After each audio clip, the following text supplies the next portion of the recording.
The three players here, all champions. They'll bring experience, they'll bring competitiveness, they'll bring toughness. But the biggest thing I think for us as an organization now, I think we've got pieces now that we can compete for a championship, and that's our goal. When you think of the poster boy for teams that went all in and immediately regret it, you think of the old Brooklyn Nets. Back in 2013, when they traded away their entire future to the Celtics for a bunch of aging, washed-up superstars at the tail end of their careers, it was a disaster right from the start. This team had zero chance of winning the championship. But apparently the management thought otherwise. In this video, let's take a look at some more recent examples of teams that went all in, putting all their eggs into a single core of players. But for some of these teams, the results are not what they expected. How's it going, folks? My name's Andy, and let's get started. But before we start, I want to give a huge shout out to the sponsor of this video, SeatGeek. The NBA season is literally just around the corner, and what better way to get in on the action than watching your favorite players in person with my favorite ticket platform. If you're looking to get tickets to see your favorite teams play, now is the time to start looking. SeatGeek pulls all the tickets from the web into one app, with each ticket rated from a scale of 1 to 10. Tickets marked with green dots are good, while red dots are bad. Every ticket you purchase is backed by their buyer guarantee. And, as always, you know I got you guys a special hookup. Use my promo code ANDYHOOPS10 for 10% off any tickets on SeatGeek. You can also use my code to book tickets for concerts, festivals, other sports, whatever you want. So what are you waiting for? Download the SeatGeek app and add code ANDYHOOPS10 to your account. Do it now because this is a limited time offer. All eyes on Karl Anthony Towns' first 9 years with Minnesota, now in New York Knicks. MacLeod Bridges from the Nets. The Nets get 4 unprotected first-round picks, a protected first-round pick via the Bucks, an unprotected pick swap, plus a second-rounder. Prior to the 2024 offseason, the Knicks, for the first time in my life, have built the roster in a way that we always hoped for. A team built around grit and hustle, with the goal of finding hardworking blue-collared role players, with intangibles and toughness, guys who fans want to cheer for. Long gone are the days of mortgaging away your entire future to acquire a star, only to see them flounder and not live up to any of their expectations. Fans not happy with the first half, and a smattering of boos. Anthony waving his finger at the fans. That's been the story of the Knicks for 2 decades, until the arrival of Jalen Brunson. Along with him came a Knicks organization desperate to regain the glory the Knicks were known for back in the day, surrounding him with like-minded individuals and building a team that truly captures what Knicks basketball is all about. However, the 2024 offseason introduced some major changes to the roster. The first was the trade for MacLeod Bridges, where the team gave up 5 future first-round picks. Now, I understand why. Most of their team is in the middle of their primes. This is the closest the Knicks are to being legit contenders. So they're capitalizing on it, going all in. There's no better time to make a run at the title than right now, when the parity around the league is at its most balanced it's ever been. In theory, is MacLeod Bridges worth 5 future first-rounders? Hell no. But that's what the Knicks had to give up to improve their roster, because they have no other assets they were willing to give up, besides their draft picks. Regardless, even with the Knicks tasting the most success they've tasted in a long time, and with a front office led by Leon Rose, who actually looks like he gives a shit about building a team with sustained excellence. There are still moments though, like this MacLeod Bridges trade, that make me somewhat concerned. I mean, he's a great player, an excellent second or third option with such a versatile skill set that fits whatever the team needs him to do. But it's reasonable to tread with caution, because in the back of my mind, I still have that traumatizing fear the Knicks will revert back to the Knicks I grew up watching, a team that trades away all of their assets for short-term results. This brings us to Karl Anthony Towns. On October 2nd, the New York Knicks and Minnesota Timberwolves engaged in a blockbuster deal that sent Karl Anthony Towns to New York, Julius Randle and Dante DiVincenzo to Minnesota. The Pistons' 2025 first-round pick might seem super valuable, but it is protected, and it's very likely the Pistons will keep that pick. Initially, this trade was met with contempt from both teams, but on paper, it seems really good for the Knicks. There's been a love-hate relationship with Randall for basically his entire time here. There's Walker dishing off Barrett, now Randall driving by Alvarado, and then he throws it away. And he hears it from the crowd. Kinda similar to the relationship that Wolves fans have with Cat. Towns driving at Washington. Dante DiVincenzo, despite his breakout season, would have seen his touches decrease drastically with the addition of Mikal Bridges. Still, if you followed the channel for a while, you know I've been quite harsh on Towns over the years. There were times in Minnesota where he looked completely passive and gave no care in the world for the game. You could see it in his playoff performances, which usually drop off severely in numbers and efficiency compared to his regular season, where he looks fantastic. Despite having the talent of a number one option, he clearly does not have the personality to be one. Ironically, it's kind of the opposite with Julius Randle. He has the personality and mindset to be the number one option, but he doesn't have the talent of one. It's not like Randle played any better in the playoffs in New York. The Knicks have also lost several key players who contributed greatly to turning around the franchise. In particular, Isaiah Hartenstein. Towns is the far superior player, yet they have completely different skill sets, and now they'll have to rely on the ever-so-injured Mitchell Robinson to fill the void Hartenstein left. Nevertheless, this is the strongest, most talented Knicks roster in a very long time. A team that not only has star power, but a plethora of role players who are also highly skilled and motivated. When it comes to going, quote, all in, the Knicks, I believe, got it right. They built a roster of players that fit together perfectly, and signed them to long-term deals to give them an ample window to contend for the title. In addition to having an extremely generous superstar who gave up over $100 million, or about $13 million per year until his next contract. Brunson single-handedly allowed the Knicks more flexibility to build this impressive roster. Let's see if his sacrifice pays off. Or will it be all for nothing? It goes without saying, I always feel like we should be winning every game, and the championship is always the goal. Obviously, if we don't win a title, we'll get pounced on. The Suns super team and the old Mikhail Prokhorov-owned Nets share a lot in common. After getting a fancy new owner in Matt Ishbia with tons of money to spend, they went all in immediately. First acquiring Kevin Durant, and then Bradley Beal. In the process, they gave away almost every player from that 2021 team that reached the finals. Actually, Devin Booker is literally the only player left from that squad. They also gave up every first-round pick until 2031, with only conditional picks left in their arsenal.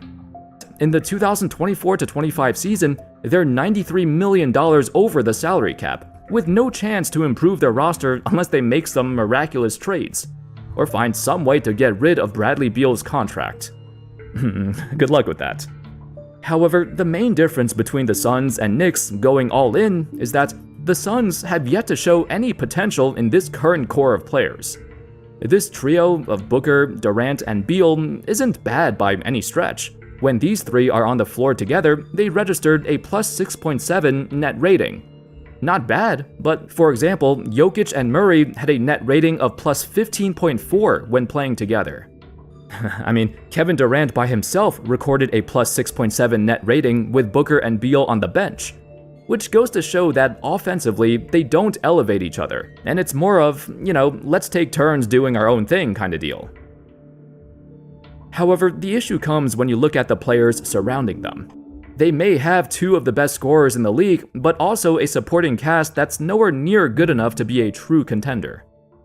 Perhaps there's a chance we're not giving this team enough credit. Coming into the 2024 playoffs, everyone believed the Suns were one of the toughest teams to beat. Due to their sheer offensive firepower alone, many had them trouncing the Wolves in the first round. But in fact, the opposite happened, with their so-called elite scorers getting stifled by the NBA's best defense. Maybe it was just a bad matchup. A Timberwolves squad filled with long, athletic defenders from top to bottom, versus a team that struggles to handle the ball or dribble under pressure, cause they didn't have a real point guard. While people love to poke fun at the Suns for building a, quote, failed super team, with an owner who thinks throwing money at the problem fixes it, they are still an extremely dangerous team. In a playoff series, you need to have the perfect personnel, like the Wolves, to stop them. They'll always be a threat to win against anyone when they're on a hot streak. So while they did go all in on this team, before that, they didn't have much of a future anyway, as those remnants of that 2021 squad collapsed. The trade for Kevin Durant and eventually Bradley Beal was a last desperate attempt to salvage their championship hopes and build a roster around Devin Booker that could maybe compete for the title if they're lucky. Unlike the other teams, the Milwaukee Bucks have the distinction of already winning a title under their franchise superstar, Giannis. Unfortunately, since their magnificent year in 2021, the Bucks haven't even come close to getting back there. Indiana Pacers tasting postseason success for the first time in 10 years. The reasons for their shortcomings are complicated and range from mismanagement to unfortunate injury luck. All of this culminated in a roster that's projected to be the oldest starting lineup in the entire league. A roster that includes 34-year-old Damian Lillard, 33-year-old Chris Middleton, and a 36-year-old Brook Lopez. Even though Giannis is smack dab in the middle of his prime and in 2024 had arguably the best statistical season of his career, his teammates are slowly turning into dust. Of course, Giannis himself is no short of blame either. It seems like every time the playoffs roll around, there's always something nagging him. A lingering injury, a back or hamstring problem. For some reason, Giannis doesn't have the same reputation for being injury-prone compared to somebody like Joel Embiid. But his recent run with injuries have been really sad, and led to back-to-back first-round exits. Though even disregarding the injury, it's clear the team lacks the championship fortitude they once had. The Milwaukee Bucks went all in a different manner than most teams.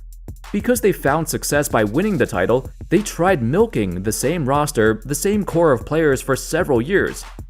Now we're stuck with this team that can't make it back there.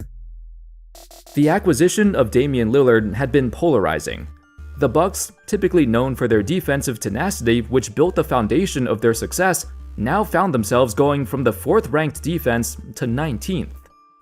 Of course, the blame doesn't just fall upon Lillard, but their drop in defense signaled the collapse of their identity. In the 2023 offseason, the Bucks pulled the trigger on a breathtaking deal, pairing up perennial all-star Damian Lillard, who just came off his greatest season yet, with Giannis at the peak of his prime. In the process, the team had to give up 3 first-round picks, 2 of which were pick swaps to the Blazers. These picks fell from 2028 to 2030, because that's all they had left. No first-round picks until 2031. This is essentially the team they're stuck with now, an aging roster that will only get worse, along with young players who are still not even close to playing championship-level basketball. And Giannis wasting away the peak of his prime. He's not somebody who complains in public much about his lack of supporting cast, but he should. While the Bucks have successfully built a championship team around him before, it made them complacent, with less urgency knowing Giannis will stay in Milwaukee no matter what they do, cause they won already.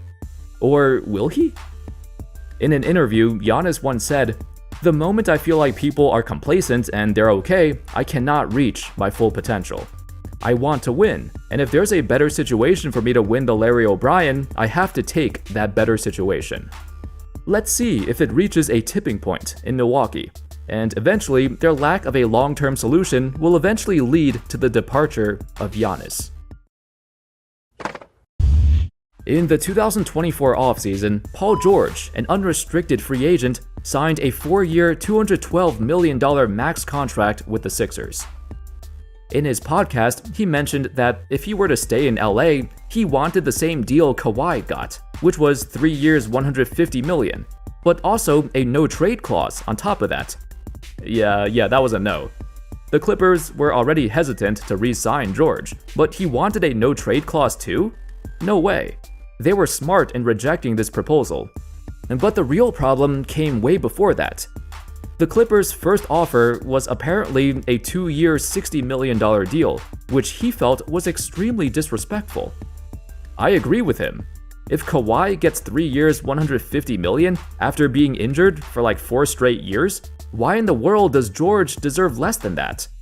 I know a healthy Kawhi is better than George, but the term healthy Kawhi might as well be an oxymoron at this point. We literally haven't seen Kawhi healthy in the playoffs since like 2020. Regardless, by letting George walk in free agency, this means the Clippers finally admitted that the era of Leonard and George has failed. They broke up this duo after years upon years of disappointment and injury-riddled playoff runs. Except the main issue is they got nothing in return for George. If you rewind and you remember this trade they initially made to get him in the first place, a trade that to this day is the greatest haul of assets in the history of the NBA. 4 unprotected first-round picks, 1 protected first-round pick, and 2 pick swaps, and Shai Gilgeous-Alexander, who quickly became the franchise player for a young Oklahoma City Thunder squad. It was the greatest heist I've ever seen. Quite fitting to be pulled off by Sam Presti. The Clippers lost everything. They went all in on a plan that cost them everything they had, and with George gone, along with it, their hopes of ever winning a title. Oh, can we also talk about how Kawhi Leonard somehow keeps getting paid? 2024 was a contract year for Leonard, and he miraculously became healthy and played 68 games before his knees gave out, again. Even in the Olympics, he tried to play, but he couldn't. How in the hell does him, his agent, his uncle, or whoever else represents him get away with this? Kawhi, with his degenerative knees, must be the greatest businessman in the world or something, cause he still convinced the Clippers to give him $50 million a year after all this? I guess his old catchphrase, "board man gets paid," meant something deeper than we thought. Anyway, that's all folks. Those were 4 NBA teams who went all in. Some were clear mistakes from the get-go, but others we're still yet to see the ramifications of their decisions. Do you think some teams made the right choice to go all in? Let me know your thoughts in the comments. Thank you all so much for watching. I hope y'all enjoyed the video, and of course, as always, I'll see you next time. Peace.